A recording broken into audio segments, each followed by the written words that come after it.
Hello, Claudia Jordan. How are you? What's up, my friend? You looking cute over there, so Thank vibrant. you. Yes, all vibrant. It's a vibrant thing. How did You are you get? upscale with Jonell today for Upscale magazine. And you are like so amazing. You never, ever cease to amaze me. You know that? Thank you. It's a good thing, though. It's a good thing I- because I'll take it. no, I always be like, I just need to be Claudia's spokesperson because I just think that people like, well, number one, I think that when you're beautiful, people already have this misconceived perception of you because you're a pretty girl. So when you're pretty and you're in shape, so like they already have the attitude before you even open your mouth. So then when you're smart, so now you're smart, you're pretty, and you're in shape, like, okay, what is wrong with her? And when you're single, okay, now maybe you're single because you have standards and won't settle for less. But in their opinion, it's desperation. I don't know I why think people. you a hoe, you a home wrecker, you can't get a man, you're a cat Yeah, lady. I listen, I am not the type of person that I will just be with someone or give my body to someone just so I can say I have a man. I've never been that way. And yeah, my life without one is not so bad. I have amazing friends. I just got back from Turks and Caicos last night with my friend group. I have a great life. So I've been celibate for a while now. And when I do break that streak, it's going to be because it's somebody special. I feel like people are way too casual. They just throw their vagina on the craps table and see what happens. I'm just not that person. As much as they want me to be that person, I see right. rumors and stuff. It's never been the case. People that know me know me. My friends would say, "Girl, you be getting blamed for the stuff that we do." I go, "I know, and it's very frustrating. I hope you're having fun out there with my vagina, okay? Because that's what's happening out in these streets." But no, I do have a standard, and I think that more people should. Yeah, Yeah, and I don't think that people are able to comprehend that because now it's opposite. The world is full of no standards. So now the people with the standards are the eyeball. yeah, we're weird. We're like the weirdos. Like, what's wrong with you? Something must be wrong with you. I'm sorry. I don't want a guy that just texts me grand rising in the morning and then you text Yeah, me at Grand 5 Rising o'clock. Queen. Don't forget to put the queen on there. You're yes, no, we gonna pick up the phone. I'm old school. You gotta pick up the phone. We're gonna have a conversation where we bond and I have to respect you. So Yeah, period. So there you go. yeah. Okay, College Hill.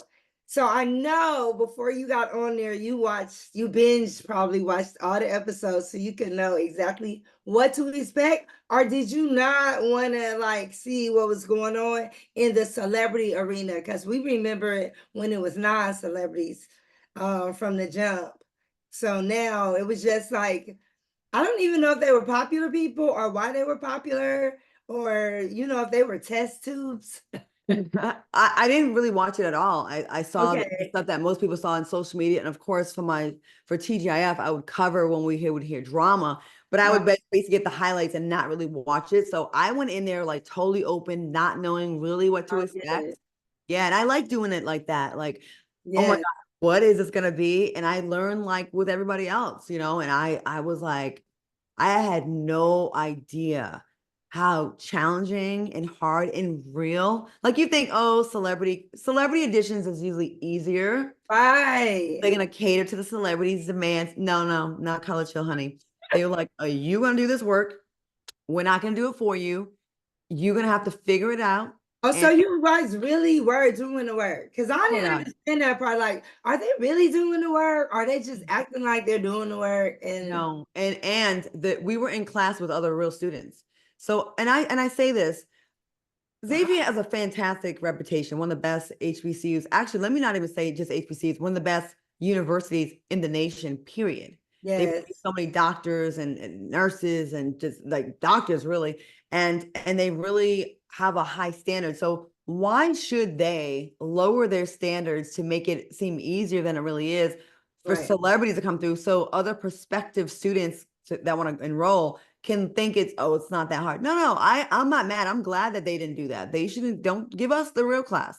And Right. I want to know that my future doctor went through rigorous classwork and studying. And we did. And Right. it was hard. It was not easy. It was very hard. like Now you frustrated. know all the people you see getting an honorary doctorate. You're like, because they Okay. don't have to go through classes to get that right. No, they just like have a name and like a school wants to honor them. But Right. but no, we had to really do the work. We had to write essays, we had to present bills to congressmen, we had to study, we had to give live presentations with PowerPoints. A lot of us forgot how to do all that kind of stuff. Oh, we didn't have that PowerPoint stuff when we was in college in the 1900s. You know what I mean? So it was like, well, how do I do this? We had to like learn everything again. It was hard. It was hard. Right. So, what was your biggest takeaway from the whole experience? Um, my biggest takeaway was I will not let anyone speak badly on HBCUs around me. Oh, yeah.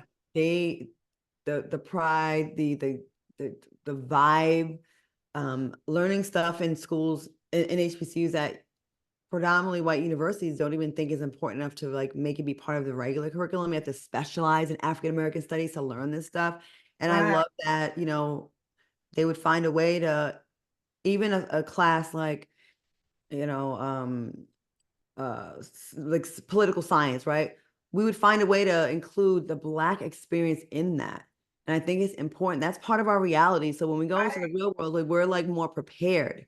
You know what I'm saying? Like we have professors that bring that into the conversation as opposed to going to a white school. They're not going to do that.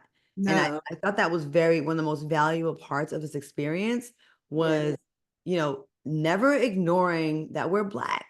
And that plays into a lot of the way we think, the way we were raised, our shared experiences. And there's you have to include our experiences in the curriculum. I feel like predominantly white universities are missing out on giving a richer education to their students by ignoring, casting aside, and now some places getting rid of um our experiences and focusing on the Black experience in America. Right. So now you see why white students who go to HBCUs come out all about their Blackness. Yeah. Because Oh, they're educated on things they had no idea, what was going on. Because I feel like you don't really start learning until you get to college. yeah. High school is high school, but when you get to college, it's like, whoa, And, and you're held and I will accountable.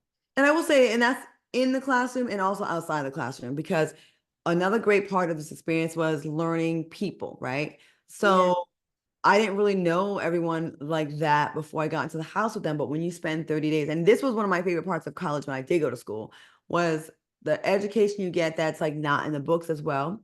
right, Like when you sit around and you talk to someone that grew up in a different part of the country than you, or a different type of experience, like maybe they came from a single parent home, or maybe they had both parents in the home, and the way they think compared to the way you think, like those are also valuable nuggets you get from going and doing this experience, like learning people. right, I got to learn the whys of Santana and how he felt with his sexuality and being a gay man in America, and get to kind of understand like the way he thinks.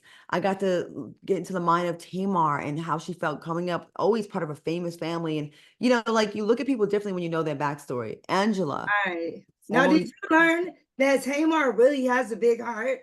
yeah, yeah, That's she's, one thing a lot of people do not know about Tamar is that she really does care about her sisters. And as spoiled as she may seem, or her persona, her heart is really big. it is. And we got to have like these conversations. And one day, I don't think the camera was on us, but she was like, I'm so glad I got to spend these 30 days getting to really know you. And she said, I wish people got to know this side of you instead of the stuff they put in the blogs. And I said the same thing to her. I'm like, you too, Tamar. I feel the exact same way. I feel like we both get that. Like they want to forever judge you for, oh, you was a brat on your reality show with your sisters, or you was a mean girl on Housewives. It's Right, a TV show, right, different kind. And we got to really like put that stuff aside. And like sometimes we're on camera, and sometimes we're talking and we're not on camera. And we've continued to talk. And people thought when I first got on the show that we were going to be oil and water and bump heads. And it was the exact opposite. We've gotten way closer. And right. I'm in That's this phase of my life now where any kind of like little beefs I had out there before, or miscommunications, misunderstanding, I'm trying to like write those, and I want to like squash the ones I can squash. yeah, I left there feeling like I gained 5 more friends for real, like all of them, all that's of them. good. And see, look, in 30 days. 30 You know days. how they say it takes 30 days to form a habit or Yeah. to break a habit if you're intentional. But when you're under the roof with people, everything is intentional because you are forced to face them. Like there's no way you could be in a house and just, go around this corner. I guess you could, but at some point, you guys, you have to come together. Um, Yeah, we couldn't run from each other. We had to like, and sometimes, there's certain things like, Saucy would come home 5 o'clock in the morning, stomping up the stairs. We're like, shut up, and then, we got to learn each other's like things that like were each other's ticks, and I got to really yeah, see, I can tell you right now, Angela White's journey from Black China to Angela White is 100% real. She yes. keep herself away from vape. She's She another wants, one. The inner Angela is so different than I the love her. Black China we were introduced to, but she's actually a different person with a different mindset. But she's always really been that person at heart. Like, do you not think she had to, like, if you are a stripper, right? Of course, when you get out there, you're an entertainer. So now you're putting on a show, but you're Yeah. putting on a show because you're getting paid to put on a show. So you're Mhm. not like at home on the couch. Right. So people just need to no, you got to peel back those layers and get to the bottom of it. And that's one of the advantages I think that I've always had because even before I was in the entertainment industry, my friends were actors. So I always saw them as people before they were anybody. Mhm. Like I learned about you through Mari Mara. And she saw Ah, you as Claudia, my homegirl, yeah, not yeah. Claudia Jordan, deal or no deal, not Claudia. You know what like you was Claudia, my girlfriend. I And what love her. I loved about that is that I think she was doing Budweiser, the Budweiser commercials, and then Coors was always hitting her up and all the other people. And she's like, well, I can't do it because I'm in a contract, but I know a girl that would be perfect. Like she was always into sharing and people just I hate that people do that. When you came here to Atlanta, I was the same way, like, no, Claudia, she would never, you know, and that was, I, oh, she would, but I'm like, I don't know why there's a segment of the population that wants me to be the bad guy so bad. And I'm like, I'm really not. And I get frustrated where I have to feel like I have to constantly explain myself, but I've just resigned. I'm not explaining myself anymore. Like yeah, just you think what people you gonna believe what want, they gonna and believe. Yeah.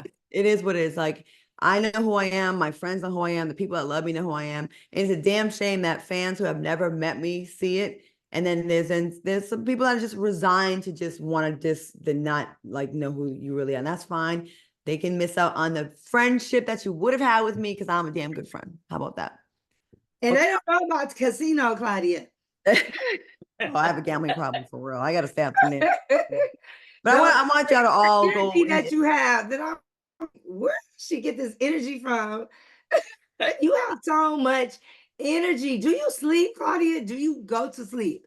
not really. Okay. I'm a known insomniac, and that might be because I'm 51. I might be. They say one of the signs of premenopause is you can't sleep. I'm like, well, I must have been premenopause since my 20s because Yeah, I no. You was born premenopausal, if that's the case. right.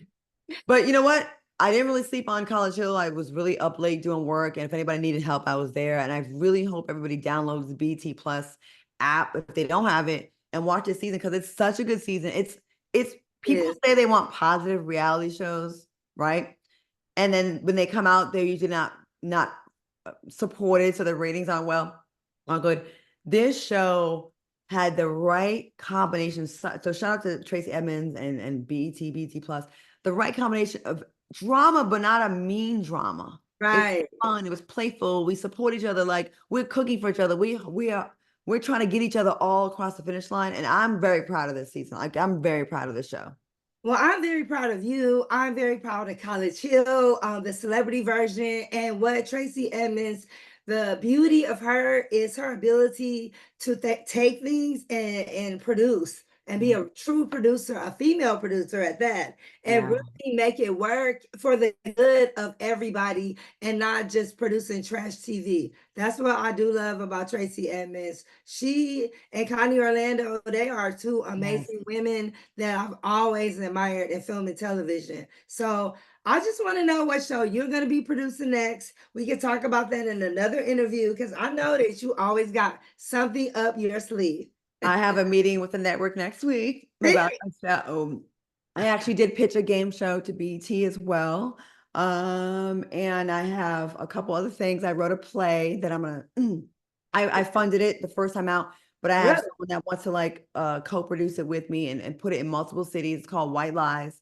Oh, Basically showing that a lot of people lie and like, you know, some lies are worse than others and like how your lies affect the next person. And yeah. I want y'all to see that. I have 2 movies coming out, Trope. Oh, My cat is very thirsty. And a movie called Do It for the Gram that I'm leading, and I go through all the emotions. I can't wait for y'all to see it. But I love Do It for the Gram. That title alone, bam. yes, I'm very inspired by Tracy Edmonds, and she knows this that I want to produce as like her. Like I love that she has purpose. It's not just for a bag. Right. I remember when things got a little messy at one point during filming. This is a little tea for y'all, and they called a meeting and they said, "Listen, y'all. This ain't that kind of show. This is a show where we respect the HBCUs and we Yeah. want to like make them look good." Yeah. And it straightened everybody up like, okay, let's take this, like we have to take this seriously. We have to honor the HBCUs that we're at, that were so kind Yes. to let us film here. And I love that everybody took what she said seriously and really paid it the respect that it deserves. Oh yeah, because she always keeps it classy. Mm-hmm. So you're gonna respect her, okay? Yes, Just her yes. presence. So if you know when you're looking for that good AD, I'm always available. It's just a slide. Okay. There's And gonna be a lot coming out in the next couple years for me, so just stick around. I will stick around like glue. Yeah, you've been down for years, and I really appreciate you. You've always been kind. You've always defended me with the fake narratives that have been out there. So, Yes, it's Sister to Sister magazine. Like it's been a long time, okay? oh my God, yeah, yeah. Yes. Mm. You don't even understand the batting I have to do in the background scene when we do background. And for people that they don't even know, because why do you need to know? You know what Yeah, I mean? yeah, But yeah. College Hill for the win, the celebrity edition. If you don't see Claudia Jordan in those credits, then you know you are looking in the wrong show and you are behind. So watch this version right now, everybody, and then go back and watch the rest. But watch Claudia first, because they are setting the tone this season. Y'all know Saucy Santana is bringing it, okay? Yes, he is. And So also this Tamar Thursday Braxton is Tamar Braxton. Hello. and the season finale is this Thursday. You will see who is the head of the class, Uh-oh. valedictorian and salutatorian, You who's can't give us no clues? No clues? the top 2 in the class. All I can tell you, it's one of the 6 people that you've seen. That's it. That was a good one. Thank you, Claudia. Thank you, BT. Thank you, Justin. Thanks, and I love you. All right.